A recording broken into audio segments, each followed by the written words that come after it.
This happened last fall when I was staying in a small town in northern Pennsylvania for work. I do commercial refrigeration repair, and at the time, I was driving to different grocery stores and restaurants in smaller towns because our company was short on people. The town I was sent to was the kind of place where everything shut down early, and there were more empty buildings than open ones. I was supposed to be there for 3 nights while I worked on the walk-in freezers at an older family-owned supermarket. My company booked me a motel on the edge of town because it was the only place nearby with any vacancy. I got there a little after 7 p.m. on a Thursday. The motel was one of those single-floor places where all the room doors faced the parking lot. It had maybe 12 rooms total and only 4 or 5 cars in the lot. The office smelled like old coffee and bleach. The woman at the desk was probably in her 60s. She was friendly, but there was something distracted about her. She kept glancing past me toward the parking lot while I was checking in. When she handed me the key, she told me if anyone knocked on my door at night, not to answer it unless it was her or the owner. And she said if I heard anything weird outside, to call the office and not get involved. She said it in a casual voice like it was normal advice, but it caught me off guard. I asked if that was because the area was bad, and she just said there were some drifters around sometimes, and they like to ask guests for money. I remember thinking it was a strange thing to say to someone who had just arrived, but I was tired and did not really care. My room was near the far end, the second to last room. Inside it was clean enough, but it was kind of old. I noticed cigarette burns in the dresser, and the carpet had dark spots. I brought my bag in, grabbed some food at the gas station down the road, and came back around 8. While I was walking to my room, I noticed a man sitting in an older, dark green pickup truck 2 spaces away from mine. The truck was running, but the headlights were off. I could not see his face clearly because of how dark it was, but I remember he did not look at me like a normal person would when someone walks by. He just sat perfectly still with both hands on the wheel. I assumed he was waiting for someone. I went inside and spent the next hour eating and watching random stuff on my phone. Around 10:30, I took a shower and got into bed. Maybe 20 minutes later, I heard footsteps outside my room. That did not bother me at first because other people were staying there. Then the footsteps stopped right outside my door. I waited for someone to unlock it or knock on the room next to mine, but nothing happened. After maybe 15 seconds, the steps moved on. A minute later, I heard them again, slowly coming back the other direction and stopping outside my door a second time. Still no knock, just silence. And then the footsteps walked away again. I got up and looked through the peephole, but I could not see anyone. It was probably just someone drunk or confused about which room was theirs. A little after 11, I was half asleep when someone knocked on the door. I stayed still and waited. Then the person knocked again, the exact same way. I got up quietly and looked through the peephole again. There was nobody there. That made my stomach drop a little. The parking lot lights were dim, but the walkway in front of the rooms was completely empty. I stood there for a while, then locked the deadbolt again, even though it was already locked. I was about to get back into bed when I noticed the curtain near the window had shifted slightly. It was not open enough to see out, just enough to make me realize someone might be able to see in from outside, depending on where they stood. I moved it shut and turned off the lamp. I stayed awake another half hour listening. Right around midnight, I heard something that sounded like metal lightly scraping against metal near the door. I got up and stepped as quietly as I could to the door. For the 3rd time, I looked through the peephole. This time, I saw movement. Somebody was crouched low, almost underneath the peephole view. I could only see the top of a dark baseball cap and one shoulder. I do not know how long I stood there, but it could not have been more than 5 seconds before the person stood up and moved away. I heard footsteps going fast toward the end of the building. I called the office right away. The woman who answered sounded annoyed at first, until I told her someone had been right outside my door. Then she got quiet and asked if I had opened it, to which I said no. She told me to stay inside and said the owner was going to check outside. About 2 minutes later, I saw headlights sweep across the curtain. Someone drove slowly through the lot and then left. The office called back and said nobody was there now and it was probably just someone messing around. I asked if I should call the police, and she said it would not do any good unless the person came back. I barely slept after that. Every little sound woke me up.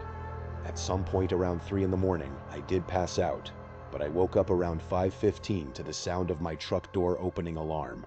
I jumped out of bed and looked through the window without moving the curtain much. There was a man standing at the driver's side of my truck with the door half open. He was tall and wearing a dark jacket and hat. I could not see his face because he was turned away from me.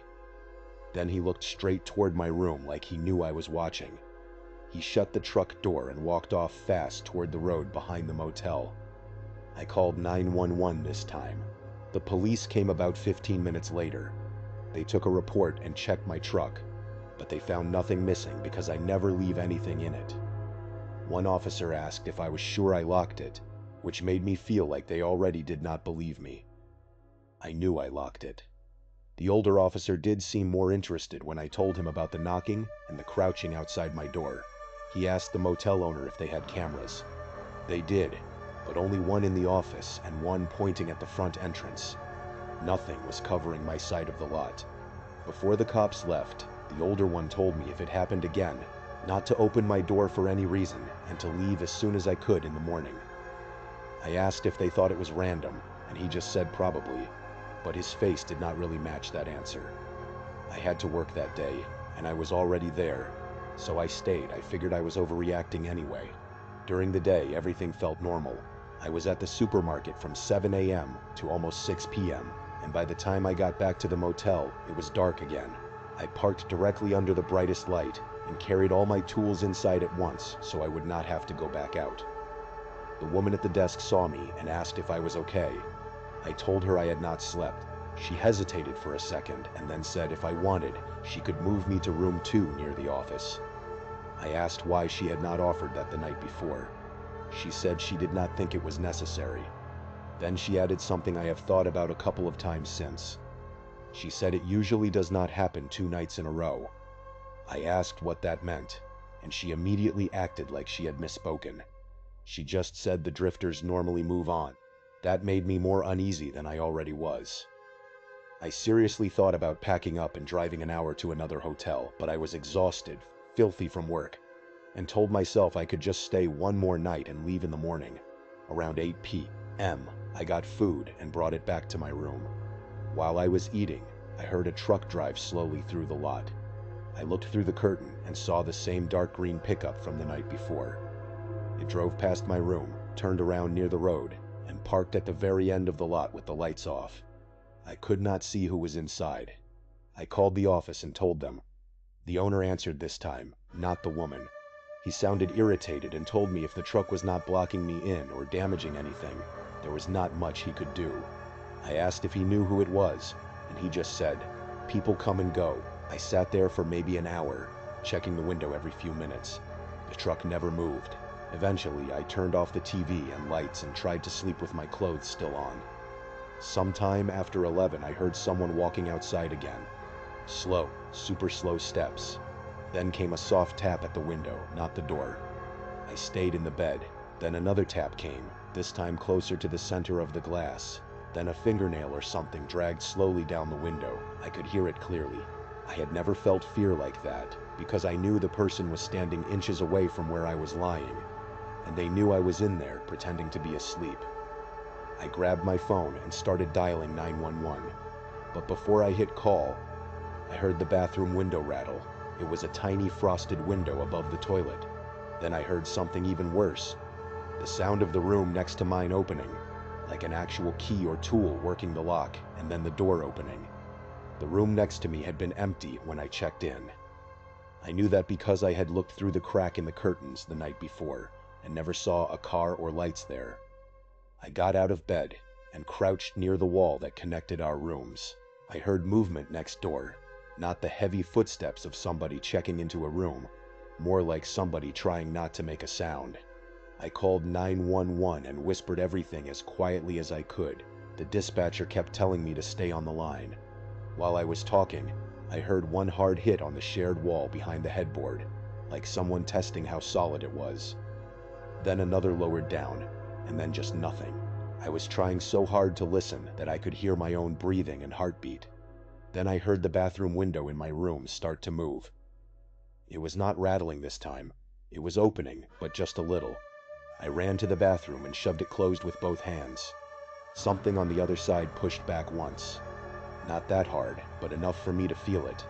I locked it even though the latch looked flimsy as hell, and then I backed away. The dispatcher told me officers were 2 minutes out. I could hear movement outside my front door now too, like there was more than one person. Then came the soft knocks on the door like the night before. I did not answer. At that point, I grabbed the motel chair and jammed it under the doorknob, even though I knew that probably would not do much. The police arrived maybe a minute later, but it felt like 10. As soon as headlights hit the curtains, I heard running. It was at least 2 sets of footsteps. The officers found that the screen on my bedroom window had been removed and was lying in the bushes. They also found fresh pry marks on my truck door and on the door of the empty room next to mine. What I did not find out until later was the worst part. The older officer from that morning came back and asked me privately if I had anyone angry at me, or if I had posted online that I was staying there. I said no. Then he told me they had seen the green pickup before. According to him, there had been 2 other incidents in the previous 6 months involving men staying alone at that same motel for work. In both cases, someone had tried getting into their vehicles during the night. One guy said he heard people outside his room, but left before reporting anything else. The other one woke up to his motel door cracked open, even though he swore he had locked it. Nothing had been taken in either case. The officer said they believed the group was following out-of-town men from bars or work sites, then waiting until they were isolated and trying to get inside their rooms. He never said exactly what he thought the end goal was, but he did not need to. I packed my stuff while 2 officers stood outside. When I checked under the bed before leaving, which I normally never do anywhere, there was a folded piece of paper shoved almost against the wall. I only noticed it because I dropped my phone charger. It was part of a local newspaper torn into a square, and on the back, somebody had written my room number and my truck plate in pen. That meant whoever it was had not just picked me at random that night. They had been watching long enough to write things down.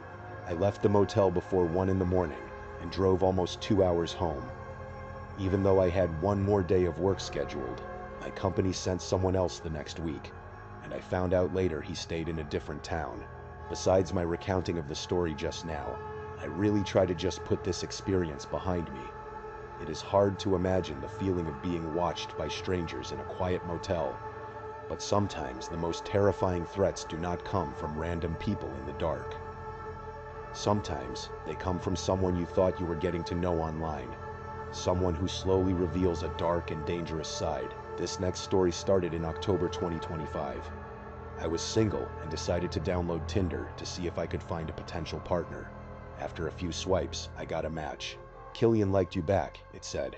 I started smiling and opened with, "Hey, what is up?" He responded quickly, and we started talking all day every day. He was in the military at a base not too far away from where I lived. Eventually, after a few weeks of talking, he became extremely possessive over me. He would say things like, "You are mine, and if I cannot have you, no one can, and if you block or unfriend me, I will kill you." He made these along with several other threats. Keep in mind, we never even started dating. We had never met in person, and we were just talking through the app. One day in December, he just unfriended me on Snapchat, and I did not think too much of it. Honestly, I felt a sense of relief. I moved on and kept living my life, trying to forget about the weird intensity of those messages. That was until a few days ago when he added me again. Remembering the previous threats, I decided to add him back so he would not do anything crazy. I was terrified of what might happen if I ignored him or made him angry.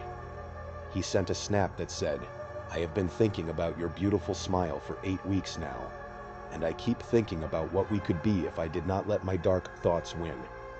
I responded with, "That is cute," because I really did not want to piss him off. We started talking again, and I responded mostly out of fear over what he might do if I did not. He was acting like a possessive boyfriend, always asking where I was and who I was with. He kept asking me to turn on my Snapchat map so he could make sure I was safe. I did not want to because he completely freaked me out, and I did not want him knowing my location. On Thursday of last week, I was driving around with my friend until about 1 a.m. I asked if he could drop me off at home, which he did. We said our goodbyes, and I walked up the alleyway toward my house. Keep in mind, I had never given Killian my address. I had been very careful about that. As I was walking, I saw a man standing in the alleyway and did not think much of it until he called out my name. I did not know who he was in the dim light, so I responded, "Yes, yes, who is asking?" Then I saw his face. I felt my heart skip a beat. I started cold sweating. I felt complete panic in my body and started shaking. It was Killian. He was actually standing right there in front of my house. Before I could even scream or run, he grabbed my neck with his hand and slammed my head hard into the wall. He started studying my face with a terrifying intensity. He kept saying things like, "Who were you with? And why are you out this late? And was it a man?" I just stood there completely terrified, pinned against the wall. This entire time he was choking me so hard that I had literal tears in my eyes and was gasping for air. I genuinely thought he was going to kill me right there in the alley. He kept choking harder and harder until he eventually threw me to the ground head first. I whimpered from the pain and gasped for air as he finally let go of my throat. I looked him in the eyes and saw nothing. There were no emotions there. He did not feel bad at all about what he was doing to me. All of a sudden, he sat on top of me and slapped me hard across the face. I put my hand where he hit me as tears filled my eyes again, the stinging pain radiating through my cheek. Then he started choking me again. This time I was more sure than ever that he was going to kill me. I looked up at the black sky and started thinking about my deceased dog. I even started smiling as I felt myself about to pass out, thinking that at least I would be reunited with my dog soon. But then he suddenly let go of my throat. He looked down and said, "Fuck, I have to go. The last bus is leaving in 3 minutes." Then he turned and ran away, leaving me lying on the cold, wet ground, desperately trying to catch my breath. I was in complete shock and did not know what to do. I decided to call my best friend and try to tell him what happened, but I could not talk. My vocal cords had been choked so badly that I could not make a single sound. My best friend only heard strange raspy noises on the other end of the line and immediately said he was on his way. When I finally got to my friend's house, I fell asleep on the couch within 3 minutes because I was completely exhausted from the physical and emotional trauma. While I was sleeping, my friend called the police and told them the situation. The next day, my friend drove me to the police station to give my statement, and I did. After I had been questioned, the police decided my life was in too much danger to just let me go without any protection. I was given an alarm device, which is a tracking device with multiple buttons that would immediately alert the police of my location so they could save me. We all knew he would eventually come back. Then, 3 days ago, I was followed by a friend of Killian. If the plan had not been for me to be picked up by a friend nearby at that exact moment, I do not think I would be here to tell this story. The police told me Killian's intention was indeed to kill me. So, if he had his own car, or if there had been a later bus, I would probably be dead right now. Every time I leave the house or go outside, I fear he is watching, which he has told me he will always be doing. One day, I might not see him coming, and he might be waiting in that dark alleyway again, and I might not trigger the alarm fast enough. I am not safe, and I just wanted to share the story in case I do end up getting killed. Be careful, everyone. I never even gave him my info to find me. The constant fear of a predator waiting in the shadows can make even your own home feel like a prison. But for some people, escaping into the absolute isolation of nature seems like the perfect way to leave all that stress behind. That was exactly what a man named Mike was trying to do when he planned a solo trip into the wilderness. But as he would soon find out, the deep woods can hold secrets far more disturbing than anything you can find in the city. My name is Mike, and this happened last October when I decided to take a solo camping trip in the Smoky Mountains. I had been feeling extremely burnt out from work and just wanted a couple of quiet days away from everything. I had done solo trips before and never had any issues, so this did not feel like a big deal at the time. I left early in the morning, and the drive took most of the day. A couple of hours before reaching the park, I stopped at a small roadside diner because I was getting hungry and I knew food options would be limited once I got deeper into the mountains. The place was pretty empty, just a few older people drinking coffee and a waitress who looked like she had been working there forever. I sat at the counter and ordered a burger and fries. While I was eating, I noticed a man sitting a few stools down from me. He was not doing anything strange exactly, but he kept glancing in my direction without really turning his head. I remember thinking he probably just noticed I was not a local. At one point, he asked where I was headed, and I told him I was going camping up in the mountains. He just nodded and told me to be careful out there. I asked what he meant, and he just shrugged and said, "It gets real quiet out there at night." I did not think too much into that and just paid the bill and left. By late afternoon, I reached the area where I planned to park. It was just a dirt pull-off near a trailhead with no other cars around. That should have maybe been my first sign to pick somewhere else, but I liked the idea of being completely alone. I grabbed my backpack and gear and started hiking in. The trail was not too hard, but it took longer than I expected, and I started realizing I was going to be setting up camp close to dark. I eventually found a small clearing that looked good enough. It was flat and had enough space for my tent and a small fire. I rushed to get everything set up before it got too dark. By the time I finished setting up the tent, the light was already fading, and the woods were getting that gray color they get right before night. I gathered some sticks and got a small fire going. Sitting by that fire actually felt nice at first. I made some s'mores and just listened to the normal sounds you would expect in the woods, like bugs and the wind through the trees. After maybe half an hour, I heard something that did not match the other sounds. It was the sound of footsteps on dry leaves, surely human footsteps. I looked up and saw a man standing maybe 30 or 40 feet away between the trees. He was standing there just facing me. I could not see his face clearly because of the low light, but I could tell he was watching me. I called out, asking if he was all right. He stepped a little closer into the edge of the firelight and said hello. Just that one word, nothing else. I asked if he was camping nearby, and he deflected my question with another question, asking if I was out there alone. That question made my stomach drop a little. I hesitated before answering and then told him no, that my friends were meeting me soon. That was a complete lie. I had not brought anything to defend myself, and I figured sounding like I was not alone was the smartest move I had. He just nodded slowly, like he accepted that answer. Then, he turned around and started walking back into the woods without another word. I watched him the whole time. As he got farther away, he started blending into the darkness between the trees. Right before he disappeared completely, he stopped and turned back toward my fire. He just stood there again, facing me. I got the feeling he did not think I could still see him, but I could barely make out his outline. He stood there for what felt like several minutes. I did not want him to know I was watching, so I pretended to look down at my phone.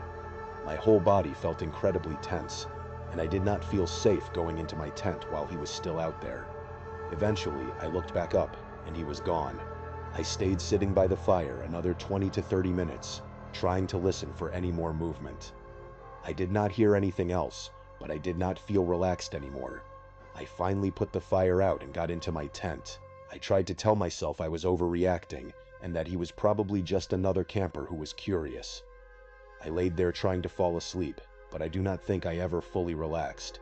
About an hour later, I heard footsteps again. This time, they were much closer.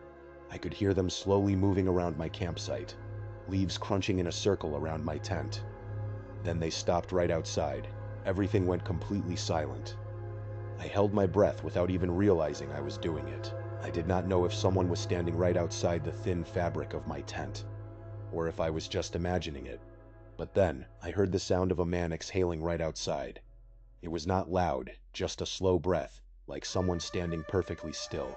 And I do not mean that he was trying to make me hear it. I think I was just so hyper-focused that I heard something I usually would not hear. Every instinct I had told me not to move or make a sound. I was afraid that if he knew I was awake, he might do something. So I just stayed completely still, pretending to be asleep. After God knows how long, I heard the footsteps slowly move away again. I waited a long time before even letting myself breathe normally. About 10 minutes later, the footsteps came back, It was the same circling around the tent. Then he stopped again, and then came the same silence. This went on for hours. Sometimes the steps would fade off into the distance, and I would think he finally left. Then they would come back again. Either he was walking away and returning, or he was standing somewhere in the trees, just watching and coming closer whenever he felt like it. I never heard any talking, but something about the way the steps sounded made me feel like it was not just one person anymore. I cannot explain why. Maybe it was just fear messing with my head. At one point, I noticed the inside of my tent starting to get lighter. I realized the sun was starting to come up, and that I had been awake the entire night. As soon as there was enough light, I decided I was leaving. I did not even bother eating. I just started stuffing things into my bag as fast as I could. My hands were shaking the whole time. When I finally unzipped my tent and stepped out, I immediately heard multiple sets of footsteps running off into the woods. Not just one, several. I could not see anyone, but I could clearly hear the sound of more than one person moving away through the dry leaves incredibly fast. That was the moment I knew for sure that I had not imagined anything. I did not even finish packing properly. I just grabbed what I could carry and started jogging back toward the trail. I kept expecting to hear someone following me, but I did not. I finally reached my car. I locked the doors and I just sat there trying to calm down. At some point, I must have fallen asleep because I woke up hours later with the sun high in the sky. Part of me tried to rationalize everything, like maybe it was just a couple of other campers messing with me.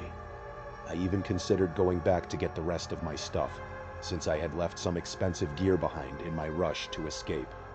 It was full daylight now, and I figured whatever had happened at night would not happen during the day. So, I walked back down the trail. When I got to where I was certain my campsite had been, I stopped completely. My tent was gone. My sleeping bag was gone. The small cooking supplies I had left were gone. Every last thing was gone. The only thing left was the black circle of ashes from my fire. I walked around the area, thinking maybe I had the wrong spot, but I knew I did not. The trees and rocks were exactly how I remembered them.